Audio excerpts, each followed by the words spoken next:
Assalamualaikum warahmatullahi wabarakatuh.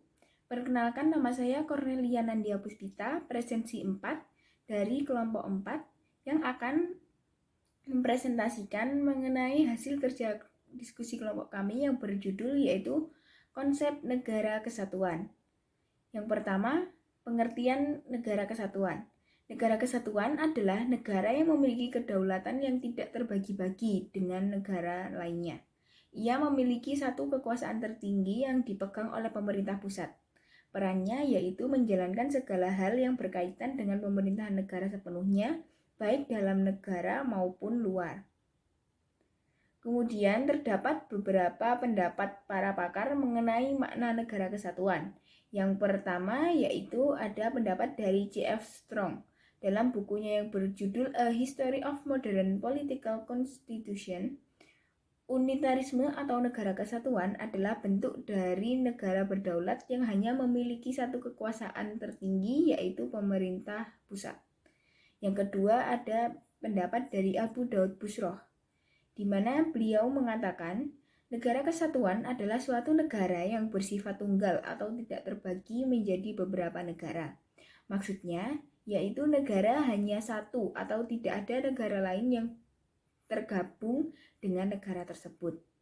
Yang ketiga, yaitu ada pendapat dari Muhammad Kusnadi dan Hamaili Ibrahim, yaitu negara kesatuan merupakan sebuah negara yang kedaulatannya tidak terbagi-bagi dengan negara lain. Dan yang terakhir, yaitu ada pendapat dari Fred Isjuara, di mana beliau mengatakan negara kesatuan merupakan sebuah negara yang memiliki persatuan dan kesatuan di dalamnya. Selanjutnya ada ciri-ciri negara kesatuan.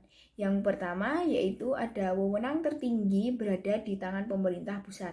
Yang kedua, pemerintah pusat menangani seluruh kedaulatan baik luar maupun dalam. Yang ketiga, rakyat dapat berhubungan dengan pemerintah pusat secara langsung untuk menjalankan daerahnya. Yang keempat, hanya terdapat satu konstitusi yaitu Undang-Undang Dasar. Satu kepala negara, satu kabinet, dan dewan menteri, dan satu parlemen. Dan yang terakhir atau yang kelima, yaitu negara hanya memiliki satu kebijakan yang berkaitan dengan permasalahan ekonomi, politik, sosial budaya, dan pertahanan keamanan. Selanjutnya yaitu materi mengenai kelebihan dari negara kesatuan. Yang pertama, yaitu struktur negara yang bersifat sederhana dan stabil. Yang kedua, pemerintah siap menyediakan tenaga ahli apabila dibutuhkan. Yang ketiga, dapat mengendalikan dan mengurangi praktik KKN. Yang keempat, mengurangi separatisme karena pemerintah menangani secara langsung.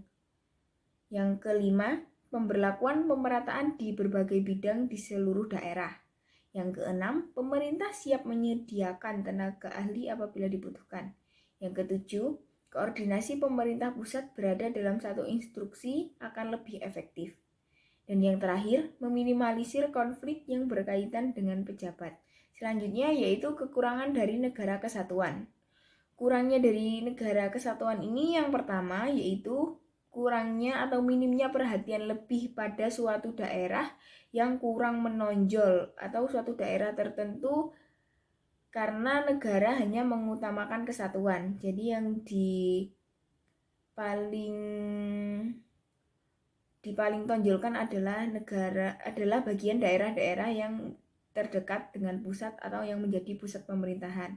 Yang kedua yaitu daerah tidak memiliki banyak wewenang untuk berbuat sesuatu karena pemerintah pusat membatasi wewenangnya.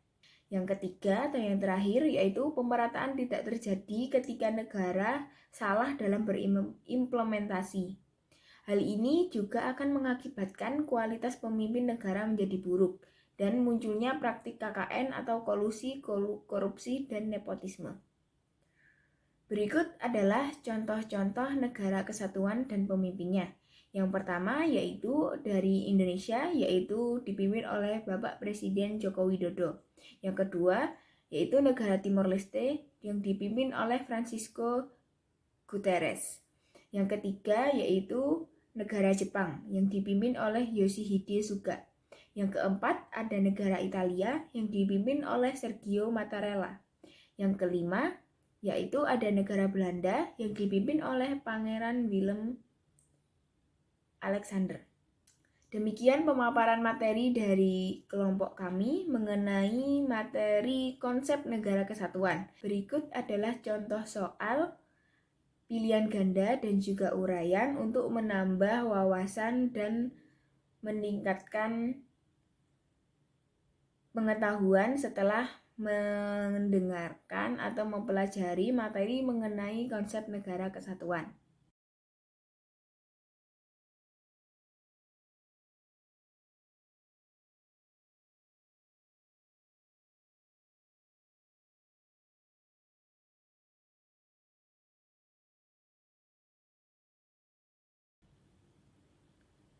Sekian presentasi dari saya dan juga dari kelompok 4.